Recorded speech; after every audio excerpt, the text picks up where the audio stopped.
another episode of Real Atheology. My name is Justin Schieber, and Ben could not join us today. He's got some technical difficulties with his computer, but we've got the next best thing.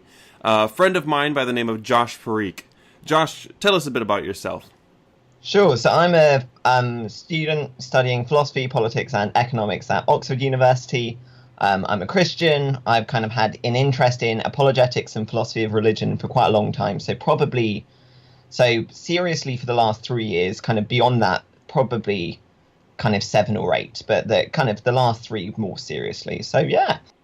So today I thought it would be kind of cool to have you on because you're one of the few people that I know that take philosophy seriously, but that also reject one of the key premises in Schellenberg's argument from divine hiddenness. So listeners are probably going to be familiar with at least the general contours of Schellenberg's argument from divine hiddenness. But one of the essential premises to that argument is that there do exist non-resistant non-believers, or that there have existed at some point in time. And Josh here actually rejects that premise. And when I found that out, I was kind of flabbergasted. And so I'm genuinely curious to have a bit of a conversation on this, to see what perhaps some of the reasons that you have for accepting that. And perhaps maybe you're aware of some of the literature that I'm not aware of. Sure. That's cool. No, that's this should be fun, and this is very impromptu, I should also say, but Yes. This should be fun anyway. But yeah, I think so. For listeners who aren't aware, that kind of what Schellenberg's argument, the kind of key idea that Schellenberg is talking about God as a perfectly loving being, and so crucial to that concept is that there's a divine bias towards relationship, and so that what that means is that God is always going to be open to any finite person, and so the only thing that's going to stop there being relationship is not God, because God's always going to be open to relationship. It's going to be the person, and so the analogy he gives his kind of light will always be shining, and the people will always see it until their eyes are shut.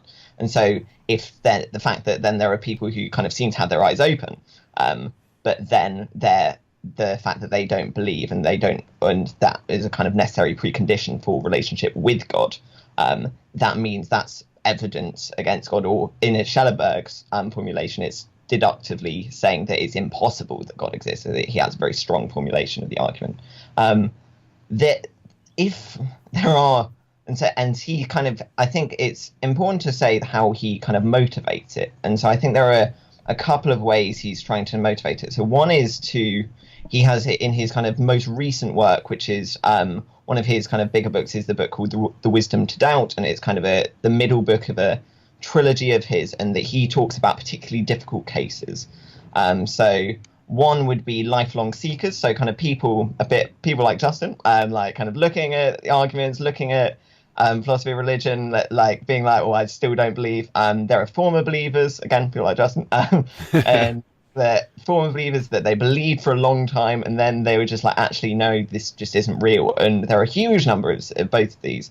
Then there are converts to non-monotheistic religions, and so that there are people, it's kind of people who are Christians and then turned Buddhist, or people who are Christians then turned Hindu. So those would be another example. And then the other example is isolated non-theists. So kind of think of your average Amazon tribe that just doesn't believe. So there's a book by a kind of linguist who kind of goes to a Amazonian tribe, and he talks about how there are the people there couldn't even have a concept of God, that it was just because they only talked about the present, so they couldn't even think about what God would be like. Right. So it's got snakes in the title. I can't remember what the exact name of the book was, but and he was actually a believer when he kind of went to this tribe, and then he actually gave up his Christianity, and he was like, actually, that this is just too fascinating. And so that's one thing. So those are kind of the 4 major examples of things that it just seems really obvious almost that those are just non-resistant, and that's, I think, part of the motivation for it. So do you think that's helpful context? Oh, absolutely. Yeah, I mean, for myself, at least in terms of theism simpliciter, so a kind of, and I guess, no, theism simpliciter wouldn't be the right way to put it, the kind of classical theism view that Schellenberg's argument is pointed toward. At least with regard to that, that is something that I actually positively wish were true. Now, I don't think it is true, and because of reasons like hiddenness and of problems of evil and disagreement on religious theological matters and things like this, right? But it's something that I wish were true, because I think that if it were true, first of all, I think that having a relationship with the creator of the universe sounds like a pretty cool idea. And having access to moral facts in a way that I don't have now, so a kind of a pure, more direct access to moral facts. All of these things seem like states of affairs that I would very much want to be the case. And so, while, for example, I might be resistant to specific forms of theism, like Christianity, I find quite objectionable, primarily for moral reasons, I think. But that doesn't, of course, my rejection of Christianity and a kind of resistance toward its truth, I'm glad that it's false. That rejection doesn't entail a rejection for theism proper, and the argument is about theism proper, of course. And so, for me, it seems obvious to myself that I'm not resisting in any kind of unacceptable way, such that it would provide a reason for God to be hidden from me. And I think that's the case is also true with many other people. So yeah, generally in line with what your comments were there. Sure. No, I think that's helpful. I think one of the important things about so it's important that, because I do object to this, and I realize I'm quite actually contrary, even among, as kind of Justin pointed this, but even among Christian theists, Christian philosophers who are acquainted with the argument, it's not very common. There's a really big literature on the hiddenness arguments, like hundreds and hundreds of papers on this argument. I think I know pretty much all of the ones that say that there are resistant non-believers, and there are 4 or 5, I think, really, that there are no non-resistant non-believers. And so I think, if I'm going to argue this, I think so. I wonder if you. I'm looking at Schellenberg's. I know that he has a kind of particular thing where he tries to cash out a bit of what he thinks resistance is. But do you want to say a bit about how you would define resistance generally? Yeah, I mean, I don't have the relevant quotes in front of me, but from what I understand, the notion of resistance that he's talking about is just some kind of distaste for the concept of God, or to the relationship, to a relationship with such a God. Even a slight distaste for the concept of God, or to belief in God, or to relationship with God. Primarily, I think the most compelling case is throughout human history, back toward. I mean, and it's important to note that Schellenberg limits his argument to persons that are non-resistant and do not believe, but also have the capacity for relationship. So the cognitive equipment, essentially, for relationship. And you go back in evolutionary timeline, and how many millions of years are we going to have persons capable of not only believing in a concept of God, of some kind of concept of God, but also entering into relationships, personal, reciprocal relationships with this God, right? It seems obvious to me, just even given the mere number of persons that have existed, I mean, most things are going to fall on a bell curve. And if we take if our sample size is persons that don't believe, the bell curve, even if we want to say that the majority, the tip of the bell curve is where most people have a distaste for God, it seems quite obvious that there are at least going to be some that are innocent of that charge. Sure. Yeah, no, I think that's helpful, and that so he discussed in his kind of latest book, The Hiddenness Argument, he talks about, so there's a more and more discussion of these kind of early early people who existed, and that they just didn't. And the argument is that kind of sociologically we have evidence apparently. Then the part of this is there's dispute over this actually, and so for example in Douglas Henry's piece, kind of reasonable doubts about reasonable non-belief, he actually disputes that there are these kind of early people who didn't believe in God and says that monotheism was ancient. But kind of the argument is that the early people just didn't believe in God, and that the evidence would suggest that. So Douglas Henry, okay. And so he has this paper, and there is I have seen conflicting stuff on this. That there's certainly. I think Rodney Stark has a book, The Discovery of God, and I think he seems to favour early monotheism. There are a couple of others, and I think there is some form of Egyptian early monotheism prior to the kind of Hebraic tradition, but that's going to be rather isolated, I think. Okay, yeah. So I'm not hugely familiar with it overall, but there's certainly a dispute over it. So I should probably then kind of. A bit about why I actually dispute this premise. And so I think that part of the problem that I have is that resistance seems to me to not be that amazingly defined.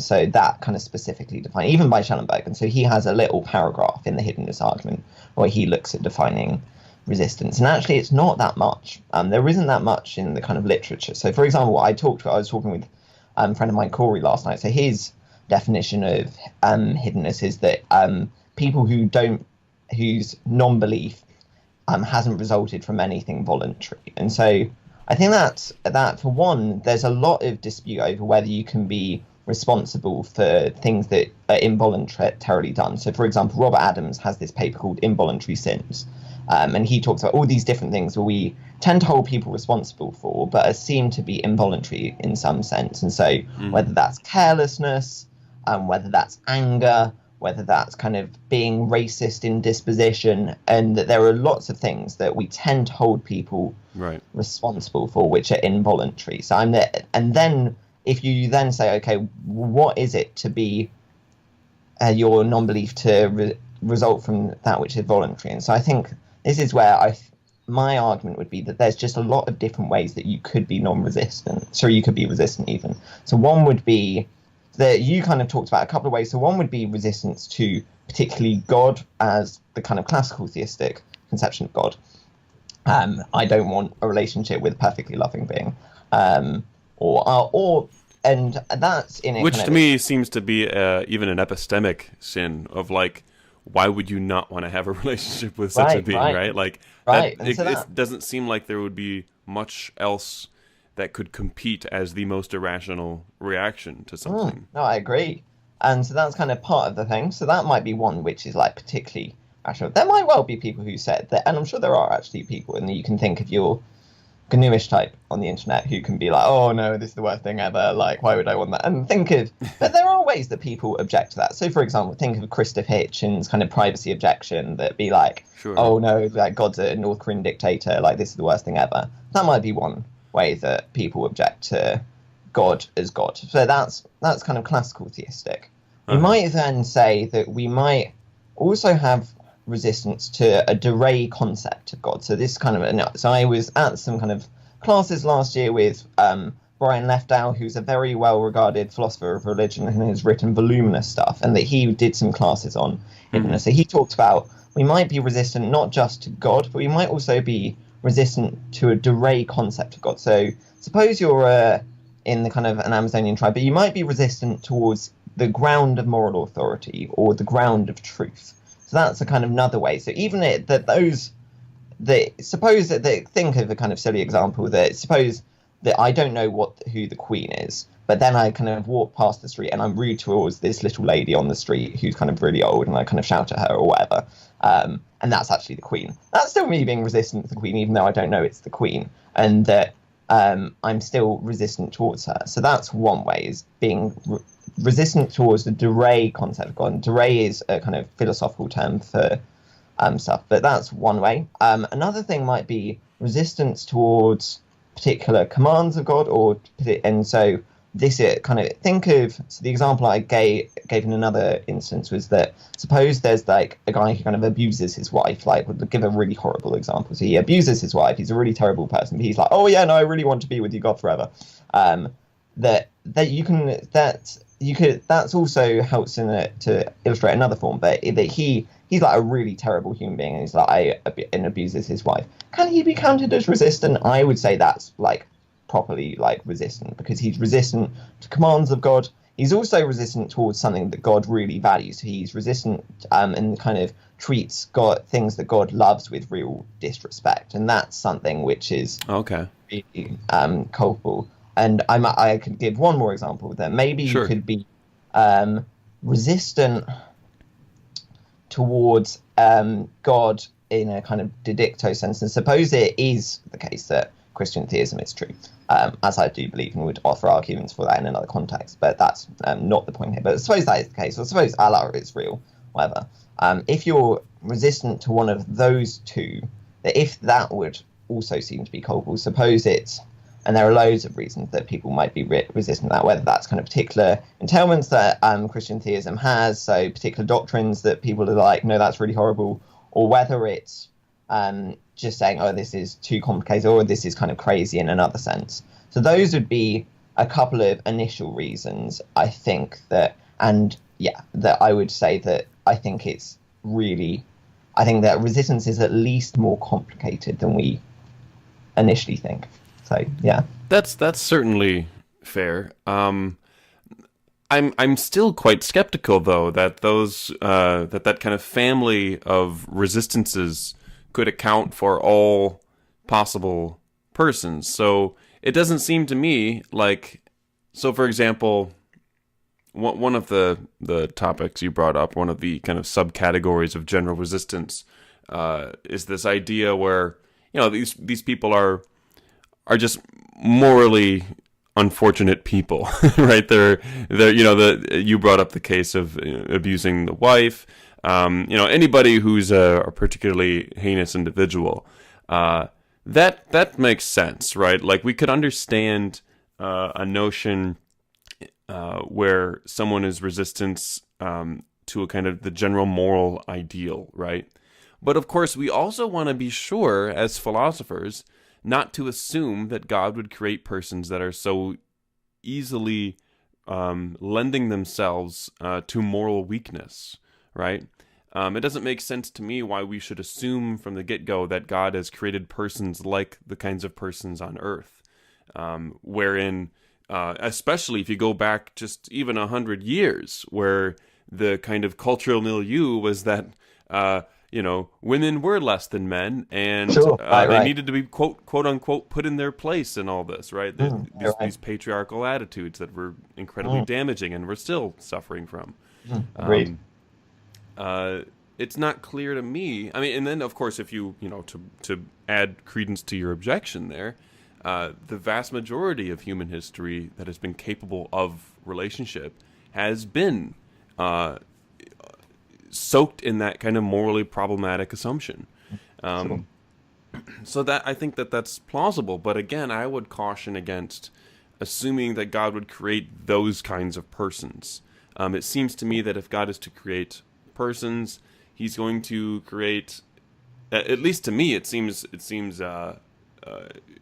incredibly problematic that God would create such persons that are so morally weak and so morally unable to hold their own aggression in, and are so cognitively and rationally incapable of recognizing the value of a relationship with a perfect person. And so I guess my initial response to some of your comments there is to go back conceptually prior to that and say, why do we need to assume, or why are we assuming rather, that you know, God has created persons like ours? Sure. No, I think that's helpful, and that one of the things with Schellenberg's argument is he's very clear that, I actually dispute that it's completely an argument from above, but at least he tries to say that this is an argument from above, and the idea is it's not saying, we're not starting out with the concept of God as like it's previously been and like drawing on some kind of inductive evidence, but instead we're like moving out and saying, if we were to kind of start from scratch, what would we conceptually say about a perfect being? And then kind of says, that God would be loving, and then there's all the rest of that. And so this is kind of quite Schellenbergian, in that he would be like, oh yeah, but why do we have to assume that there would be these kind of people? I think I've got so one thing I'd have to say is that I think we need to be careful to distinguish between two kinds of objections, and that particularly with Schellenberg's argument, it does rely on the fact that there are resistant non-believers, and the point is that he's saying there are resistant people. That's a distinct objection from saying that, oh, but that why would God create these kind of people, and that might be cast in terms of the problem of evil, and there are like really good questions to be had there, and then or it might be cast in terms of either kind of some sort of no burst world objection, or I know you kind of are fond of the kind of problem of perfect creatures, and that those are two different objections, and one is a dispute of the kind of empirical observations we have, yes. And I think those are and that would be a kind of, and that would then kind of refute the argument as it's made against the kind of Schellenberg's argument. But there is but I think that your argument is still an interesting one.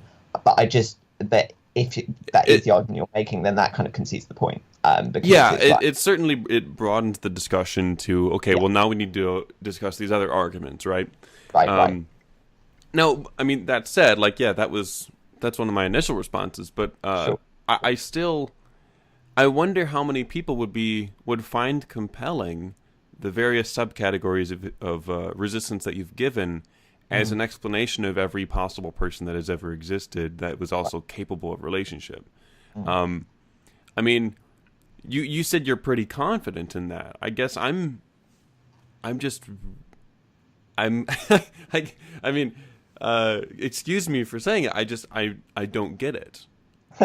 You know, I mean, cool. No, that's fine. like those are all plausible characterizations rather of resistance. I will grant you that, but I don't think it carries the weight that you think it does. Sure. So I think there are a couple of points that I should probably make as well. So one question people might have is particularly that you've presented the hiddenness argument loads and loads of times. One of the kind of classic things that people are like, but you haven't read Romans 1. Romans 1 says that we're suppressing the truth in unrighteousness, right, and therefore you're wrong, and like you need to get on with your lives. You're the response you might make to that. I think so. I listened to you in kind of debate on this. One of the points you said is that this is question begging, and it's also really offensive. So I think it's really two points to make on that. One is to say that I kind of tried to present this kind of motivate this on an independent ground, so that wouldn't be question begging. I think the separate point about offensiveness is really important, and I think the reason it's usually offensive is because it's like, but atheists are all these really immoral people, and they're really so much more immoral than theists effectively, and it's cashed out in a way that is just like atheists are much, much worse people, or kind of anyone who's kind of not a Christian, for example, or not a theist. That I would say not a Christian, but kind of not a theist is just a much worse person. I think it's important to say that Christians, the kind of key concept in Christianity is grace, and it's saying that the kind of where it's like Romans 5:8, for example, that Christ died for us while we were still sinners.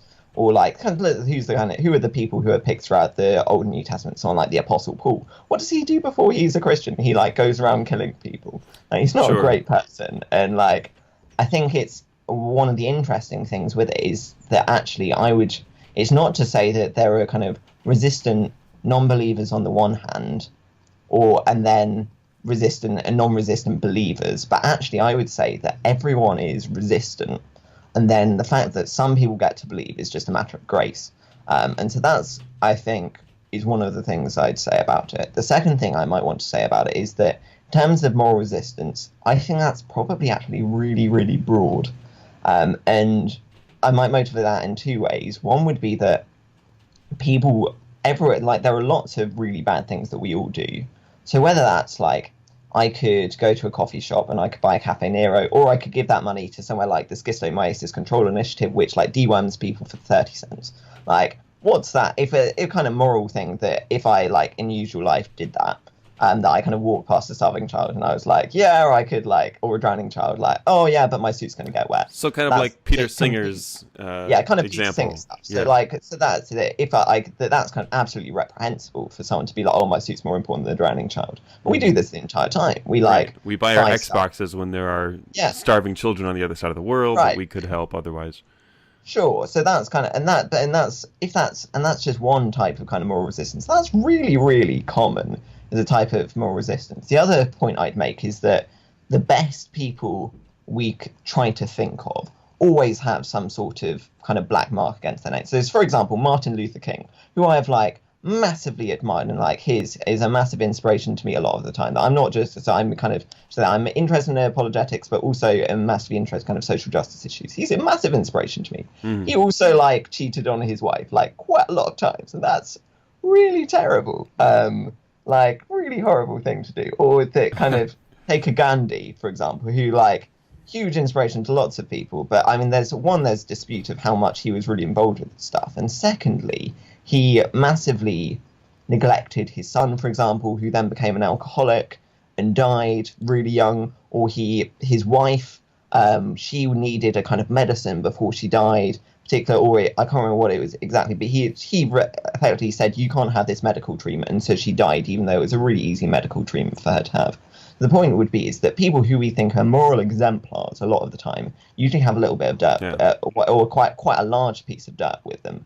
And so, if Christopher Hitchens is to be believed, the same goes for Mother Teresa.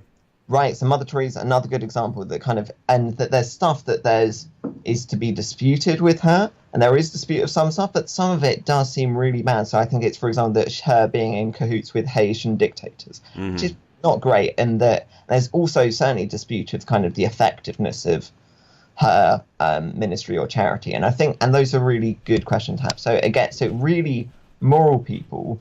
So the kind of two arguments would be, one is that really moral exemplars seem to have like have done horrendous things, and the second is that we often do things that we think are kind of morally callous. So those would be the kind of two arguments for just, and that's on moral resistance alone. I mean, I think again a big part of this is going to boil down to, why even those persons that are so oriented toward the good, that they still massively screw up. I think that there's a big part about the design flaw of humans there. And so that, of course, opens the discussion to a kind of more of a problem of evil, of the kinds of persons that we are, the kinds of moral agents that we are. I think, I don't know. I mean, that's interesting. It doesn't seem to me. So, for example, if resistance, then if you, as you've said, there's resistance to God both among non-believers and believers. Yep. The question then, is what is the reason why God is failing to reveal himself to persons in such a way that they have causally sufficient reasons to form a belief about God? And then, of course, at that point, now that they have this concept, they can react to it in this concept that isn't just abstract moral things, but there's actually a person there. Now that they have this concept, they can react to it in whatever way they so choose.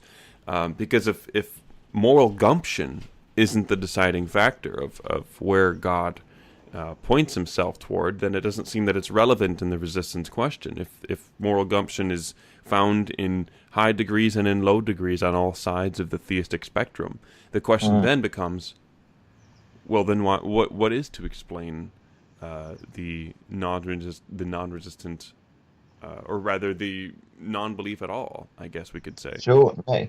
And this is so pretty. There's a lecture/paper by Michael Ray called "Divine Hiddenness, Divine Silence," and that he talked, and so this is kind of almost his kind of response to it, and that he talks about Romans 1 as like, and that basically people who would argue that people are kind of self-deceived, and they're like, oh, I'm not resisting, but you're actually resisting. It's kind of the argument, and he'd be like, well, kind of you have to say there's deception on both sides, but his objection to it is that okay, suppose you explain that, you still got this further thing to explain, which is why does God not save it? It's effectively a kind of why does God not save everyone? And that kind of question. So I think there are lots and lots of things to say on that. And I'm not sure I have my kind of thinking fully out here. I should give Sure. a kind of disclaimer on that. But so But again, we're not talking about. I mean, the question, I guess, at least that I'm interested in, isn't why God doesn't save everybody. Because, for example, if there are persons that, I mean, it's at least plausible to me that if you're a morally perfect person, you wouldn't want to force a relationship on another person. That seems plausible to me. But that's a separate question of making yourself known to that person and opening yourself up to that person, such that that person might recognize the good of such a relationship and attempt an inner transformation as a result, therefore bettering the state of affairs. I see the point you're making. Okay, that's a distinct point. Sure. Yeah, I think so. I mean, on the kind of, it would be interesting to cash out what's meant by force there, particularly that I know that you're a compatibilist, I'm a compatibilist, and so I think it's really careful that I'm not sure. Yeah, I haven't read anything in Schellenberg that kind of carefully distinguishes in what it would mean to force necessarily, but yeah. Compatibilist with regard to free will is what we're talking about here. Yes, so we don't think necessarily that that there's a kind of that we are able to act from nowhere, that we're kind of little gods. Like, we think that freedom is compatible with various antecedent causes and things like that. Sure. Yeah, right. And so I think that would be an interesting thing to cash out. Kind of further question was that why doesn't God reveal himself to kind of these kind of resistant people so that they then possibly kind of repent in some way and then kind of see that? So I think Pascal talks about kind of seeing your own wretchedness and then moving on with your wretchedness and then coming back to God. So what to be said about that? Maybe there are probably a number of things. So one idea might be that sometimes if you're like, maybe sometimes it would make the situation worse.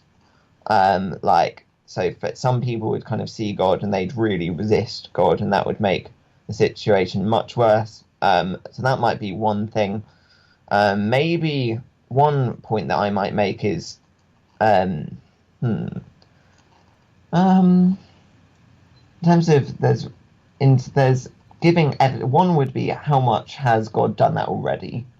So there's just a lot of evidence already. That I would say there certainly is a lot of evidence already out there for lots of people. So that might be one point, and that particularly, and so that might not apply to all of the kind of cases equally well, but certainly for whether that's former believers or perhaps lifelong seekers, it's at least I can offer kind of an internal point that I think there is good evidence for Christianity to be true and would point people towards that happily and do so regularly. But that might be one question, is that does that happen?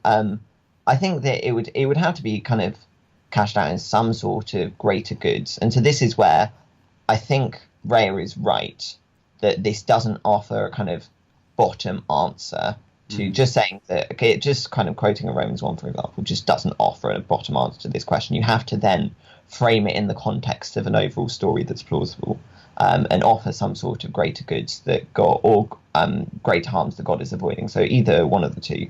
And that what are those that God would be allowing for by not revealing himself to certain people equally clearly, and that maybe it's certain humility in believers, actually, and being like, well, actually, you're really lucky in what you've been given. You need to be grateful for what you've been given. Maybe it's God is not wanting to encourage greed in terms of, suppose it's kind of signs and miracles, for example, or religious experiences. Maybe he's not wanting to encourage other kind of character traits.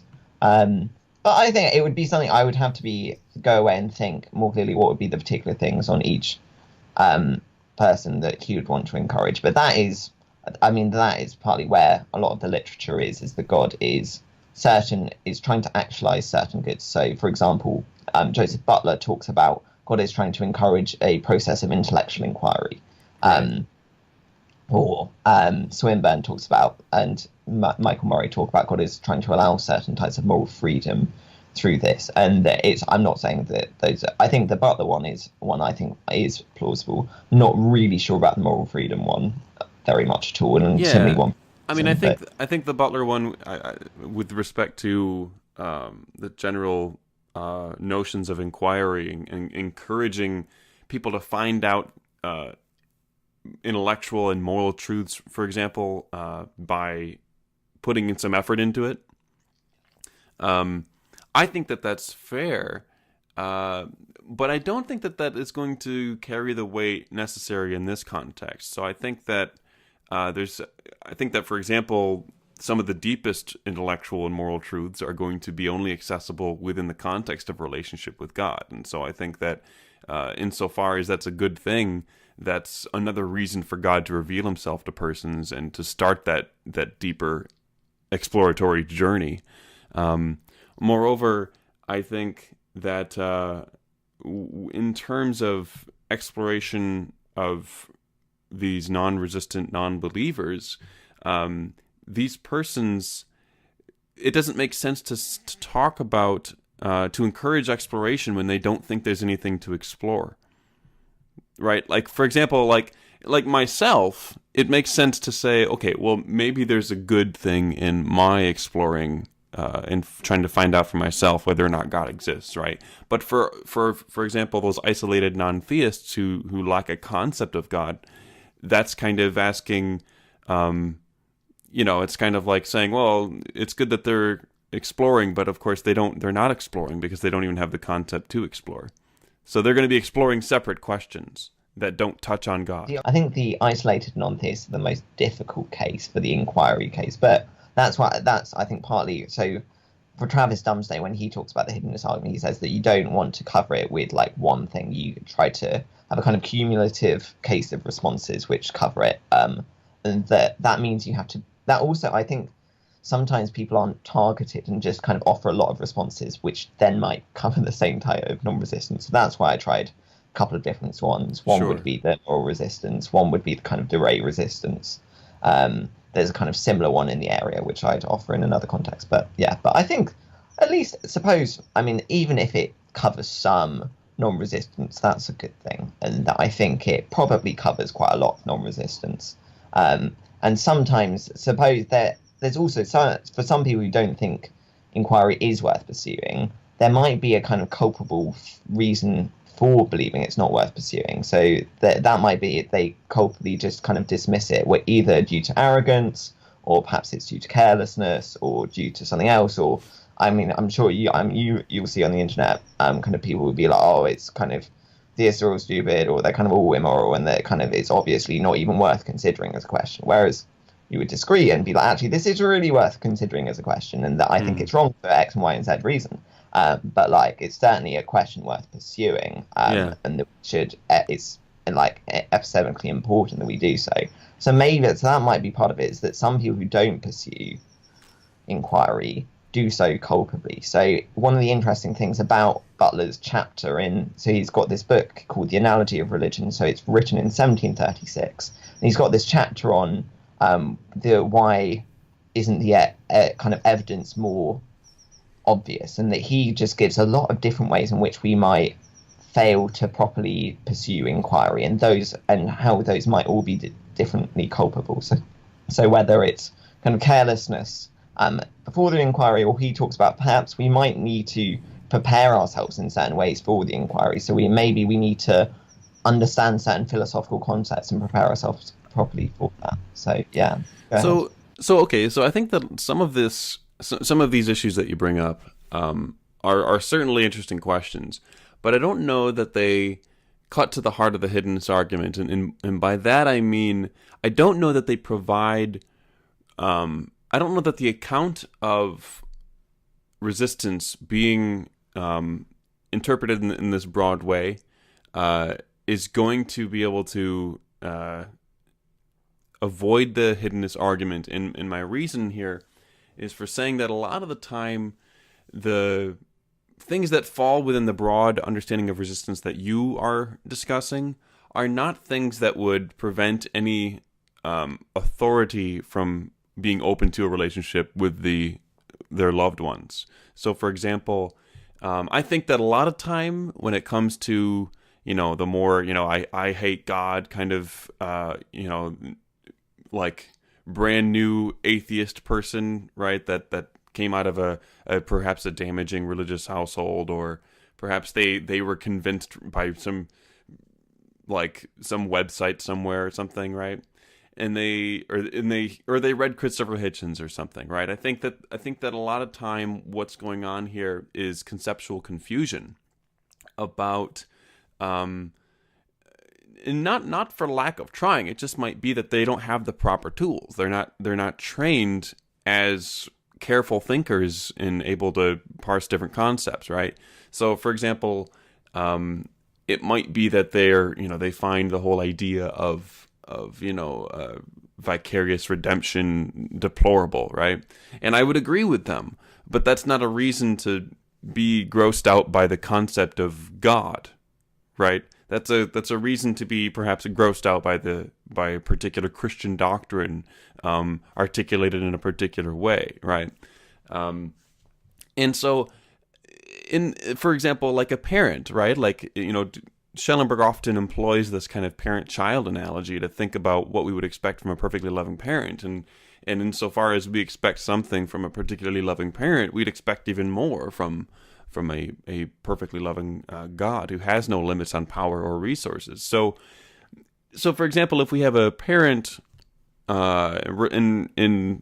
interested and open to a relationship with a child, and the child exhibits some conceptual confusion because that child doesn't have their particular logical training or careful experience in parsing concepts, that doesn't seem like any reason whatever to kind of pull back from relationship with that child, right? So I guess I would just go back to that kind of analogy. I recognize that there is some sense in which it makes sense to define resistance broadly in the way that you have, but I don't know that it interacts with the hiddenness argument in a way that's relevant to the kind of general thrust of Schellenberg's key point, which is that a perfectly loving God with a bias toward relationship is going to be interested in having relationship with loved ones that are at least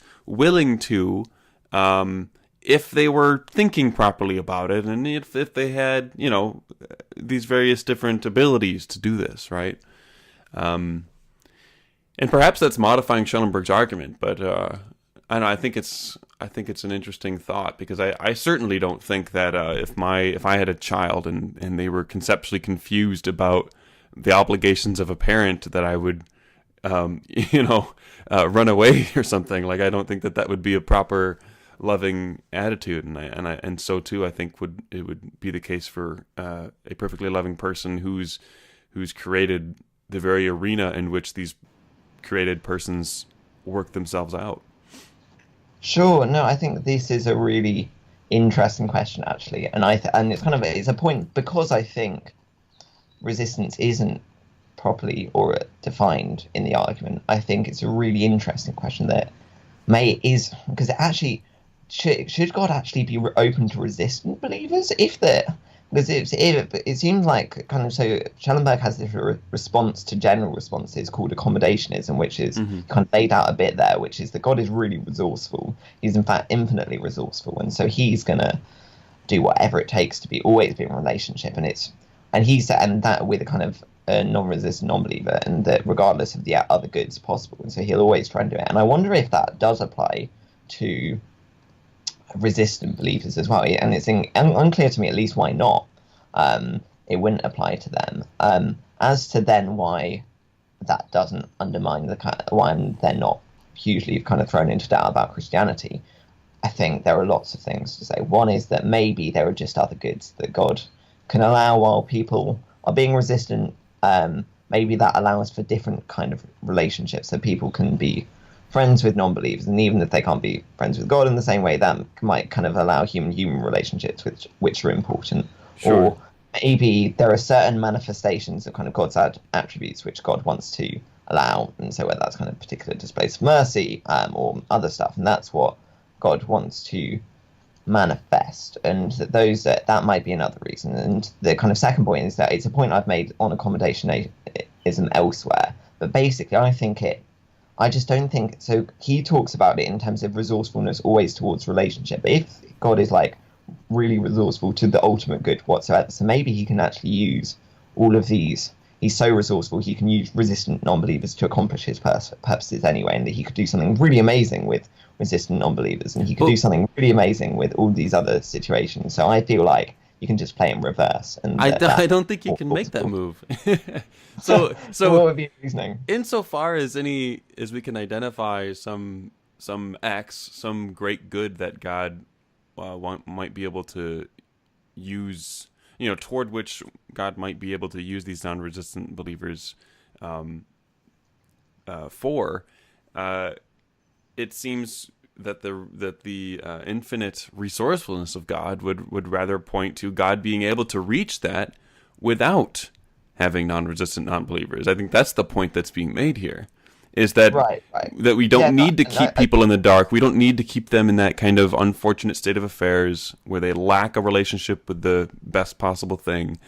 God can bring about those great goods without needing to hide from persons that he created. He's responsible for their existence.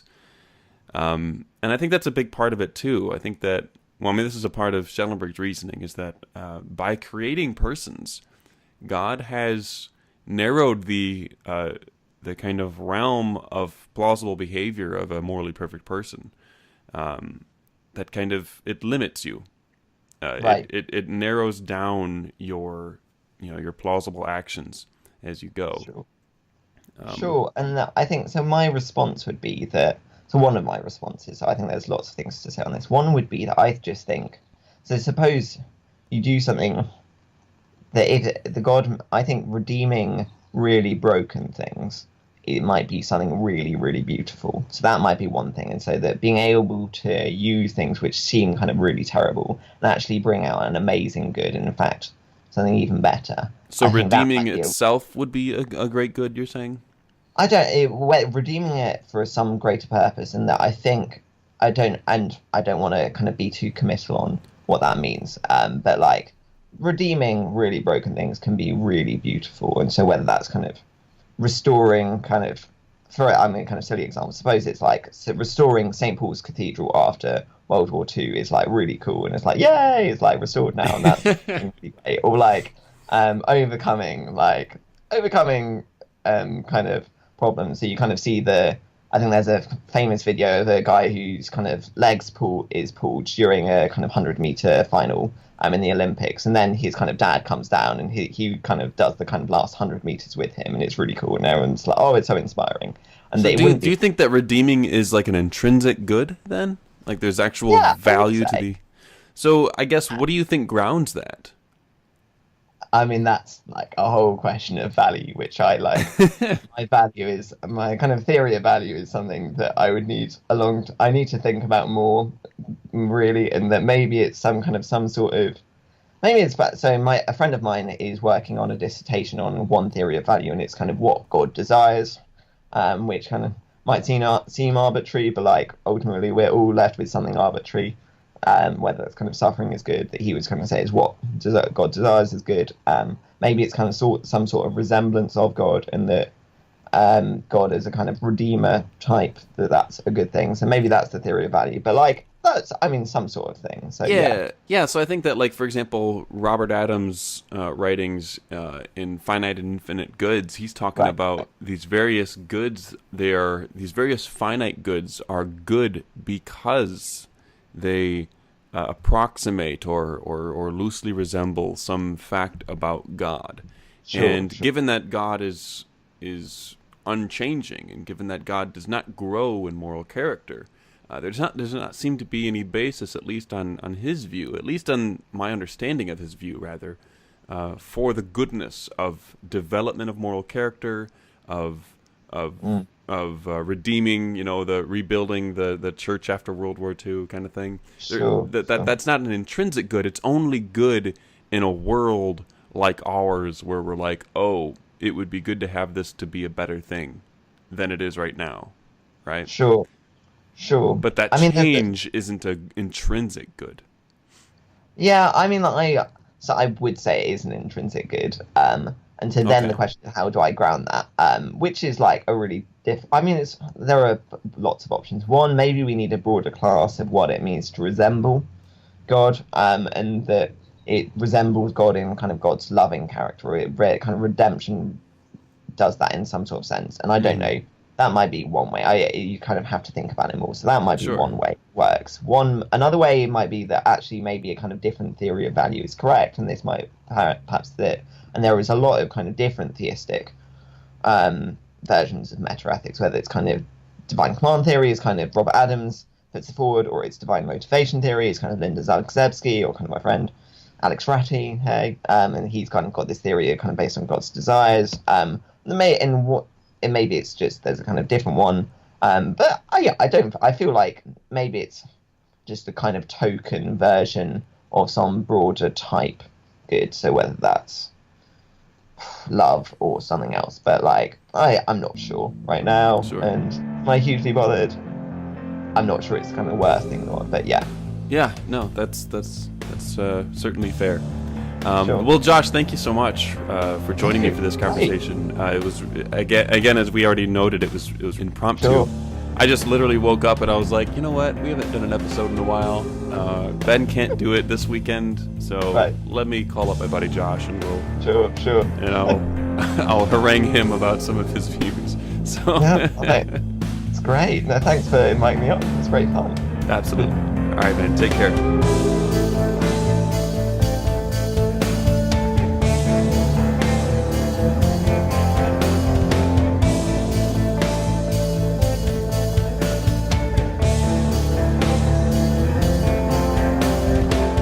If you appreciate the content and tone of what Real Atheology has to offer, please consider writing a review of the show on iTunes or contributing a modest amount per episode to the Real Atheology Patreon.